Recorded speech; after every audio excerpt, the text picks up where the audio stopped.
एक साधारण गरीब आदमी जो रास्ते पर कपड़े बेचकर अपनी रोजी रोटी बड़ी मुश्किल से जुटाता था। वो रोजाना बिना टाले अपने पास वाले मंदिर में जाता, मंदिर की सफाई करता और भगवान से प्रार्थना करता कि भगवान मुझे ढेर सारा धन दे दो। उसको इस तरह से रोज रोज आते देखकर एक बार भगवान ने उसको दर्शन दे ही दिए और उससे पूछ लिया, क्या तुम सिर्फ इसलिए मंदिर की सेवा करते हो कि तुमको धन मिल जाए? आदमी ने बड़ी सरलता से और ईमानदारी से जवाब दिया, हाँ भगवान, यही तो एक कारण है कि मैं यहाँ रोज आता हूँ। गरीबी की वजह से ना मैं अपनी इच्छा पूरी कर पाता हूँ, ना ही घर वालों की। ना जाने मेरे जीवन में सुख के दिन कब आएंगे। भगवान ने उससे कहा, तुम चिंता मत करो, जब तुम्हारे अच्छे दिन आने वाले होंगे तो तुम्हें पता भी नहीं चलेगा। जो आदमी सच्चे मन से जिस वस्तु की कामना करता है वह उसे अवश्य मिलती है। भगवान अंतर्ध्यान हो गए।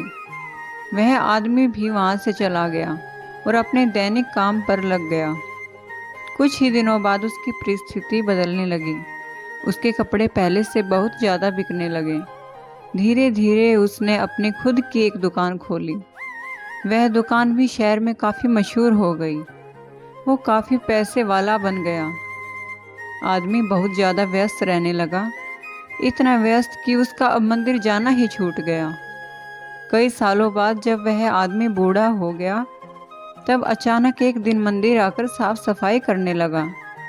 भगवान ने फिर से उसके सामने प्रकट होकर उसको दर्शन दिए और पूछा, बड़े लंबे समय बाद आए हो, सुना है बहुत बड़े सेठ बन गए हो, क्या अब भी जीवन में कोई कमी है जिसे पूरा करने के लिए फिर से मंदिर की सेवा करने आए हो?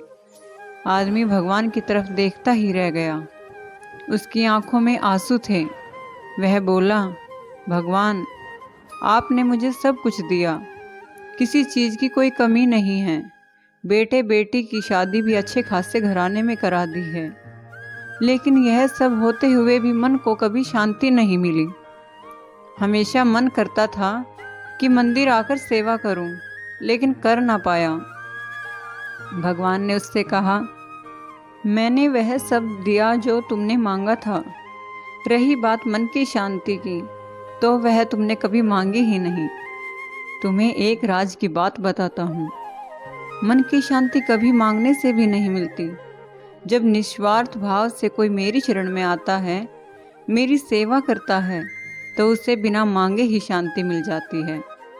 आदमी भगवान की तरफ देखता रह गया और उसकी आंखों में आंसू की धारा बहने लगी। वह बोला, भगवान, मैं मूर्ख था जो मैंने आपकी सेवा के बदले आपसे धन मांगा।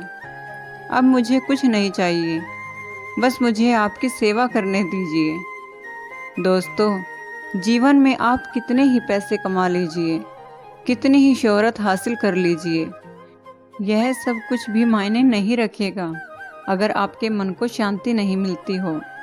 मन की शांति सबसे ज़्यादा अनमोल है। तो भक्तों, आप निस्वार्थ भाव से अपनी भक्ति कीजिए। आपको ये कहानी कैसी लगी एक बार हमें ज़रूर बताएं और जय भोलेनाथ लिखें। जय भोलेनाथ।